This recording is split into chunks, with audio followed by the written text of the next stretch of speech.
controller player. But estoy...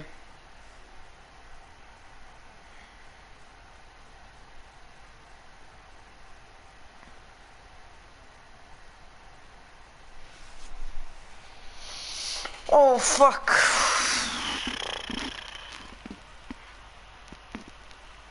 Hey guys, so for this video, I wanted to analyze Mr. Savage and figure out what makes him so good. Now, Hey guys, so for this video, I want to talk...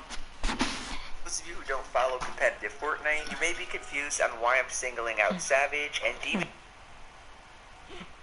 him the best solo player in the world. The answer is that Savage recently won a huge LAN event called DreamHack Anaheim, which was by far the most stacked event since the World Cup. Pretty much every top tier pro you can think of competed in it, yet Savage came out on top by a pretty wide margin. Outside of just that tournament though, Savage has quietly been dominating in every Chapter 2 solo event. He won 2 solo cash cups, placed second in another, and top 10 in 3 or 4 more. So while he was pretty quiet during squad and Trio FNCS, you cannot deny his talent as a solo player. The last quick note before we start is that this video will include both specific tips and techniques, as well as skills and characteristics Savage possesses that most of us do not. With that being said, let's start with one of the most useful tricks I've learned from Savage, which is utilizing builds to keep vision on your opponent. Most of you guys know the most basic example of that, which is simply sitting in a cone and editing it without selecting any of the tiles. This allows you to see everything going on around you without actually being exposed to yourself or wasting materials building any extra structures. The thing about it though is that most of us will only utilize it in the mid or late game. Savage on the other hand will pull it out wherever and whenever he sees it fit. This could be while he's inside a building and just wants to collect information or assess the situation early on. It could be when he's sitting in a 1x1 and looking to take shots on an opponent rotating. It could even be in the middle of an intense box fight. That's how insanely creative Savage is, and how well he uses this seemingly simple trick. Then the other build piece Savage makes this work with is a ramp. Just like a cone, a lamp grants you vision through it whenever you hold an edit on it. Unlike a cone, however, its use cases seem pretty limited. Of course, you can sit under a ramp while your opponent is... Or if you're in a box fight and don't have control of the floor or cone above you, you can use a stair to gain vision and make a potential play. But I honestly can't think of anything else. That was until I really dove into Savage's gameplay and saw a few other insane applications. The first is as Savage builds up, we see him use the stair for vision one time right here, and then after he gets above the guy on high ground, he uses it one more time to make sure the guy is turtling below him. This is one of the main ways Savage tracks his opponents during build battles and box fights because of how unreliable the game sound can be. You'll also notice that I'll often wait a few seconds to complete a ramp flip edit. This way he can hit his shots and knows what to expect when he actually completes the edit. Then the other application of this vision trick is perfectly displayed in this box fight. After holding the stair edit, Savage sees his opponent making an edit play of his own and in response backs up to reset the fight. Finally, after regaining piece control, he goes back to trying to replace his opponent's.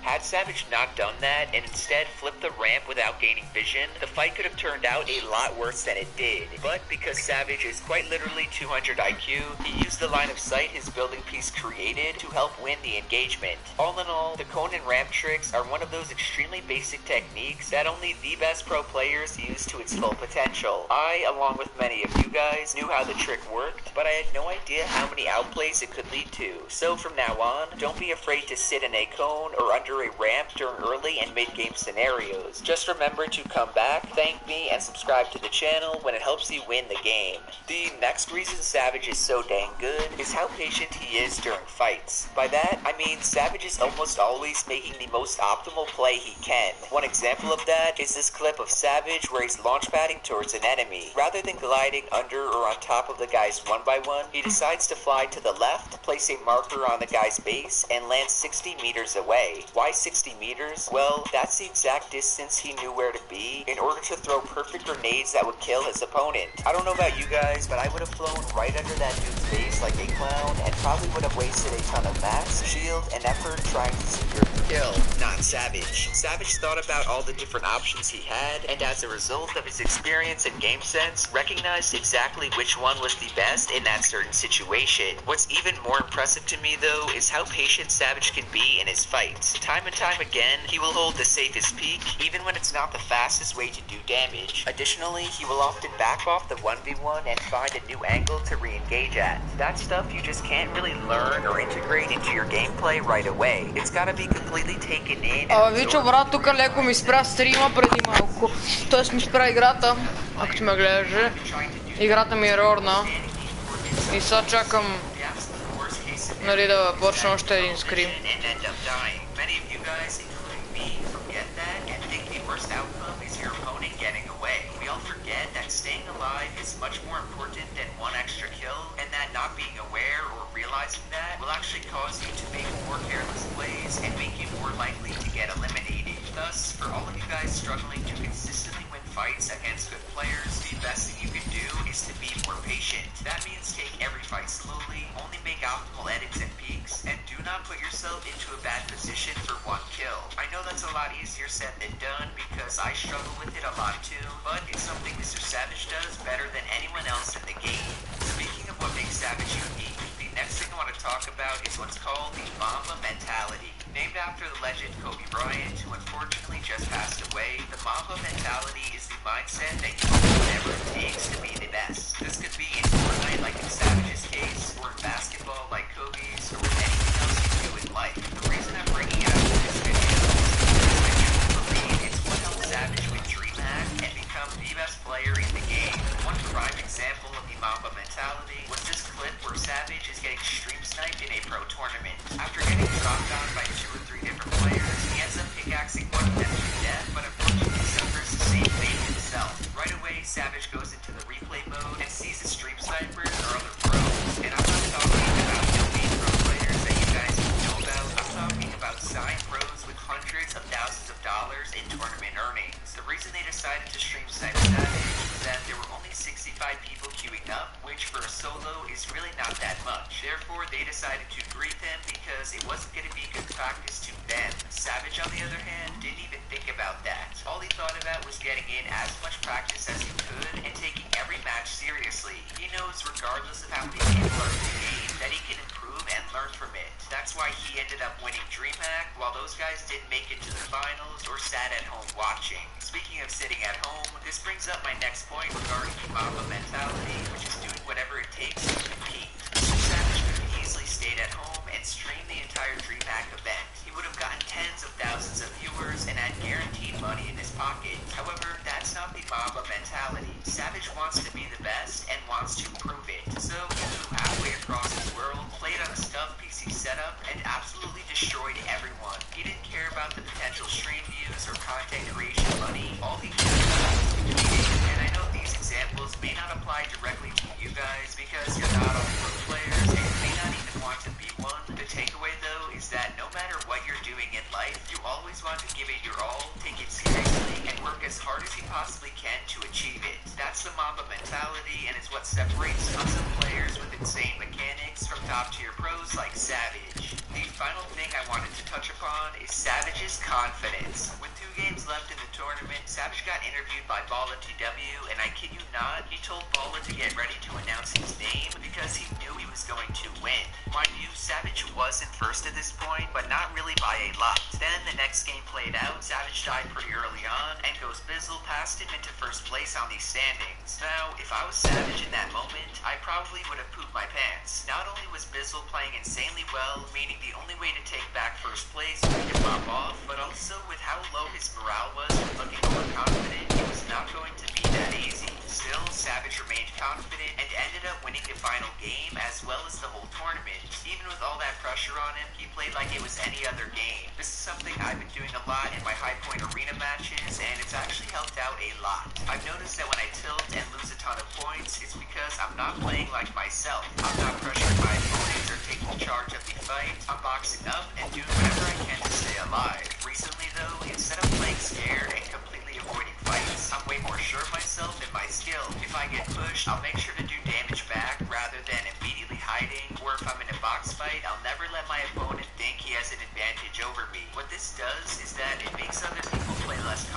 Even when they have more health or shield than you, as long as they see how confident you're playing, please do not think this is me telling you to play cocky, since other good players will call your bluff, but take it as me telling you to stop always playing scared. Think instead about coming out on top of the 1v1 and planning what you're going to do to win that match or event. Any negative thoughts about losing or dying will affect how you play, so don't let it, and start playing with more confidence. Overall, guys, those are the main things that make Savage so good and why I believe he is the best solo player in the world. So if you enjoyed the video or learned something new, then do be sure to drop a like, subscribe to the channel, and to turn on my post notifications. Shout out to everyone using code Jarian. Remember to let me know if you use my code for any purchases, no matter how big or small, and I will shout you out. Otherwise, that's it for me, and I will see you guys in the next one.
So for this video, I'm going to show off 6 unique ways to get better at Fortnite. This will be kind of similar to the video I made a few weeks ago about different things you can do while you're bored, but this one will focus primarily on different creative maps and game modes you should try out. That means they're not going to be your normal edit course or aim trainer. If that's what you came here for, then unfortunately you clicked on the wrong thumbnail. Everything I'm going to show is a completely new mini-game or a spin on an existing practice map that you've never seen before, and that will actually help you improve. Plus, all of them are extremely fun and will cure your boredom until the new season that's dropping soon.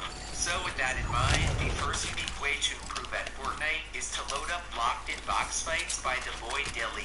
As the name implies, this game mode adds a new angle to the boring box fights we're all used to. What happens is up to 16 people spawn in a large enclosed arena. You're given a set loadout that's the same as everyone else's, 5 seconds to set up, and then the fighting begins. You can spray with your AR to engage someone from a distance, but when you and another player enter the same grid, you become locked in together. A big orange barrier forms around your mini arena, making it impossible to escape or for other players on the outside to enter, and it only goes down after one of you die. The coolest part about it though is that the complex barrier system allows for multiple 1v1s at the same time and for numerous fights in a row. So say you just get out of a fight and the barrier finally goes down, a different player can engage you and bring the barrier right back up. It's a pretty sick and simple concept. The reason it will help you improve is that it's way better than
Ще друга парата.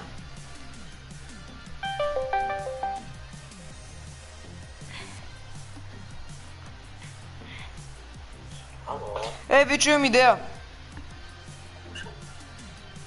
Дай да говорим през това. През PlayStation, няма да си говориме, че ми е най-удобно там на мене. Няма. Що е? На мен падне на тук. Аре, моля ти се! Аре, моля ти се, брат, не ми е удобно изобщо. На тебе ти е удобно също. Чай бе, дали почна с скрима. Аз сега дропнах една 12-8 бомба в Саутия, ме убиха. Жест.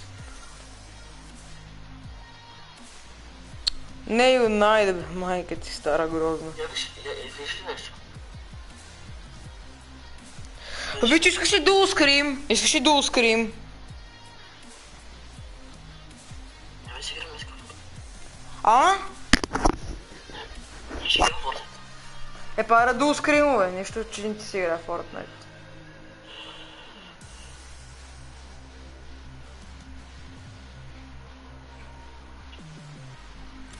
Иначе аз ще си игра сол скримове, ела да гледаш. Ела в партито и ще ти пусна шерплей. Не мога. Що? Ще не ми си такова мотора парти. Аре бе, брат, бе, моля ти се! Абе, ще 50 минути шелката бе, джендър.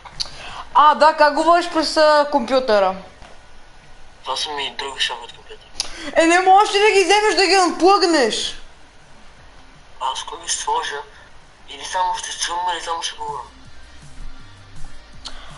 А на компа какво правиш, тъпако? Аз не те бухси, бе, ще пояка. А ти допреди малко как беше в парти и говориш и ни чуеш? Бях само с една слушалка.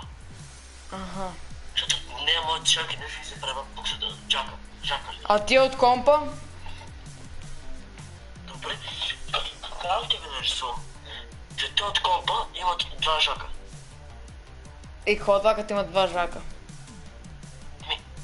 Или ще трябва само да говори, или ще трябва само да те чувам. Как два жака? Я ми ги покажи, бе. Как два жака ще има? Я да видя.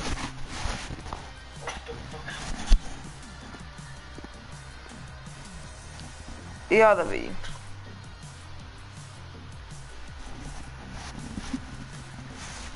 Аз тук чакам за солки. Аре бе, по-бързо давайте солта е.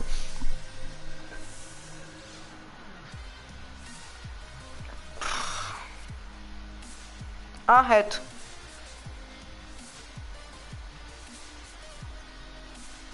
Кликвам.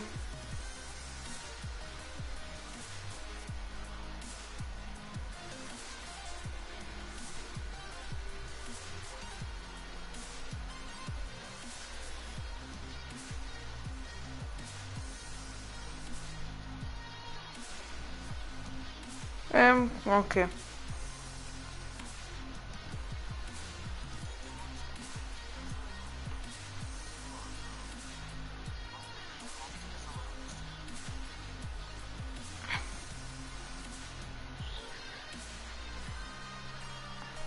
Чакай са. Я да видим какво става с соло скрима. Арена соло.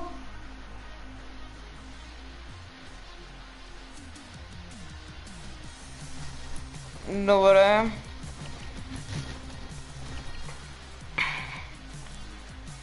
Значи да си махна анонимус. Окей.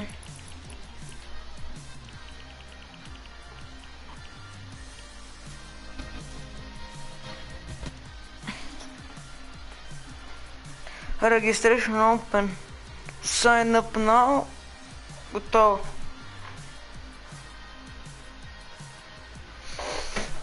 Вичо! Вичо!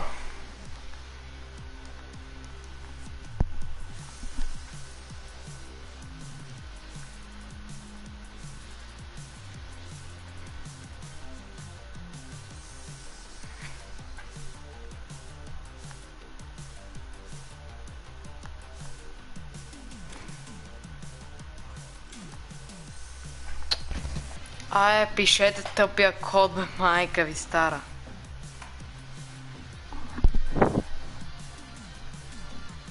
Вичо!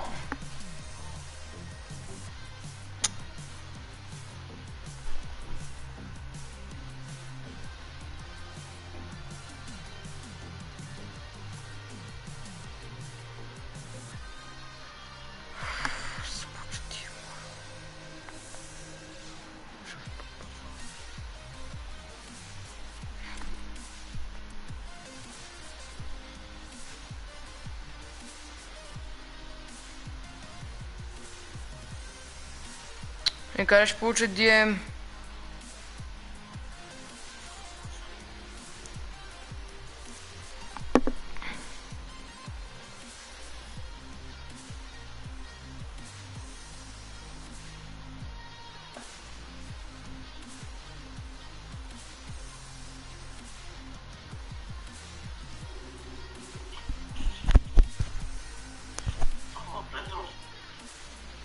Абе, говоря. Аха! Каква е тази турбуленция, бе, брат? Сега чуваш ли? Да.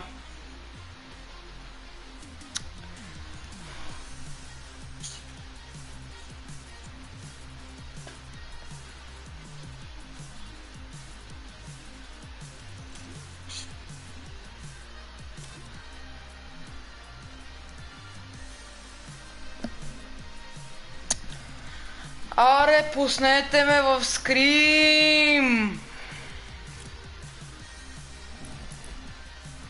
Защо не ме пускате в скрим? Вичи! Вичо!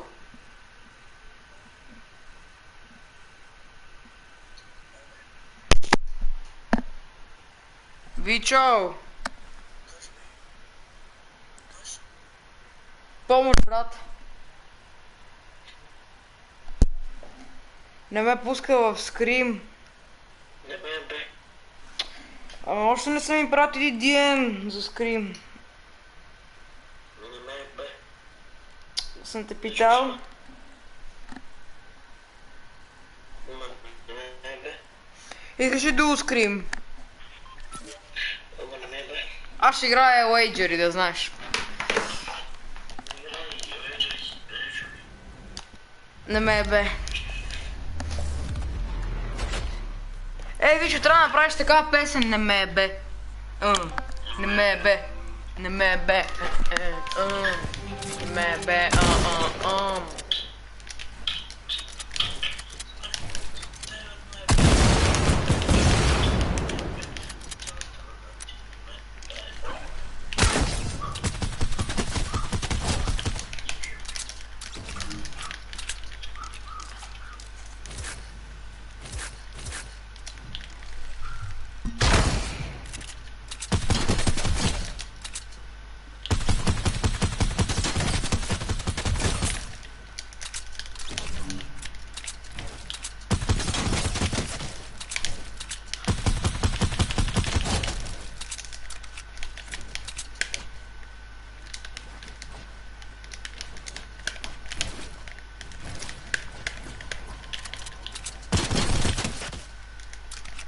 Ще читам.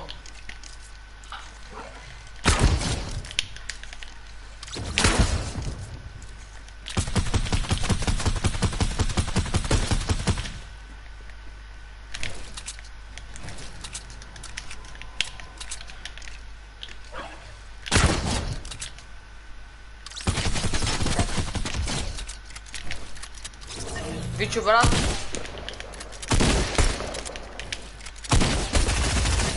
Вичо!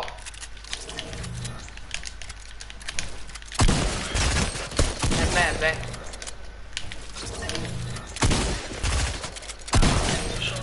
О! Вичо! Бе ме. Аз ебем с майка си тогава. Вичо, брат, аз ще лягам, ай. Ай. Не, банс. А? Ми аз съм малко ще трябва да легам и да не искам и да искам.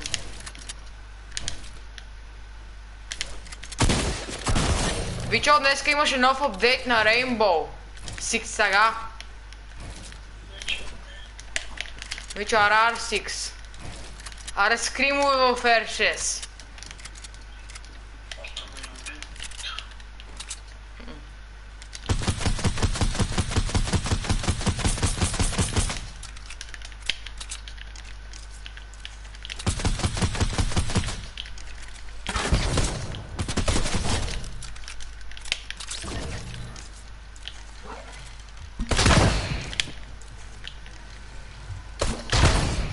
You go banned.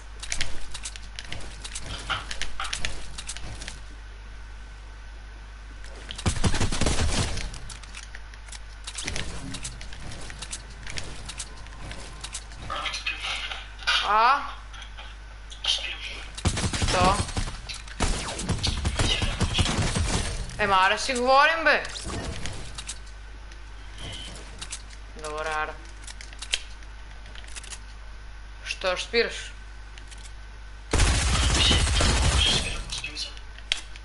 Аре си говорим, бе. Окей.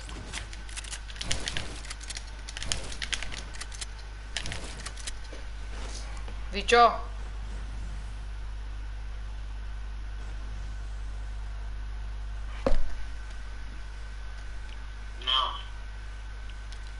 Какво?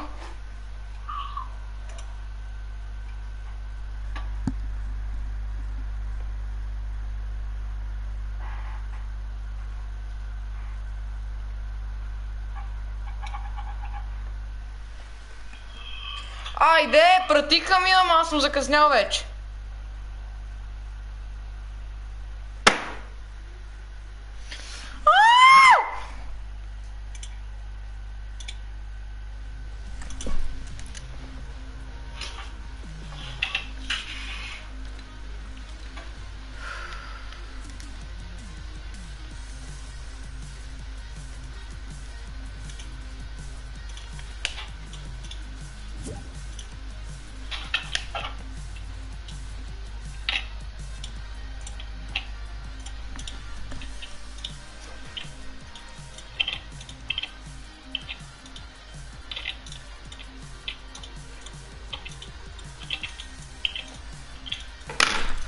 О, аз си пускам вече и пизна от тия, бе, брато, бе. Оф.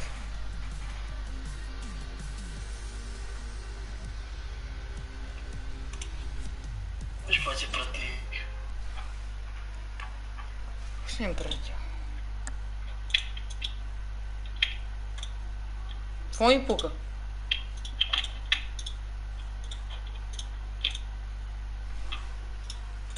Вичо, ще ти обясна как да си направиш стреч резолюция. Аре, моля ти се.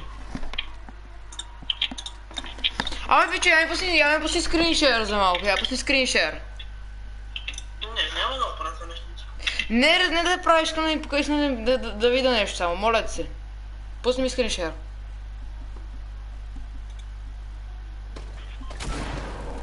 Добре, сега отиди на мейн лобито ти и цъкни десен бутон.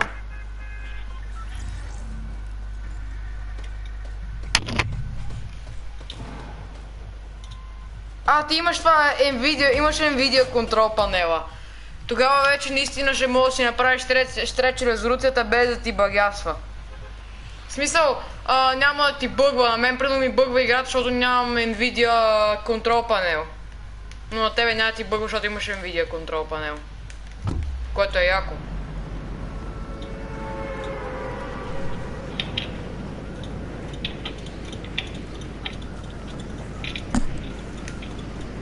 Вичо, я да те видя, бе. Я да те видя в омегле, я пусни омегле.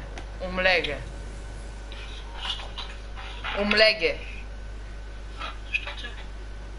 2 Па да си говориш с някой. Че ми е скучно. Почваме ли цигани? Почваме баща ти, викаш, а? Майка ти. Ти за голема ти. На баба ти, ти.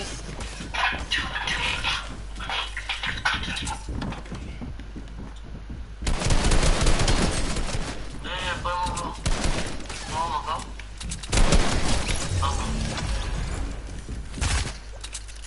Манго. Каже манго. Манго. Манго. О, šta беше? Да, те ме разбиха от всеки.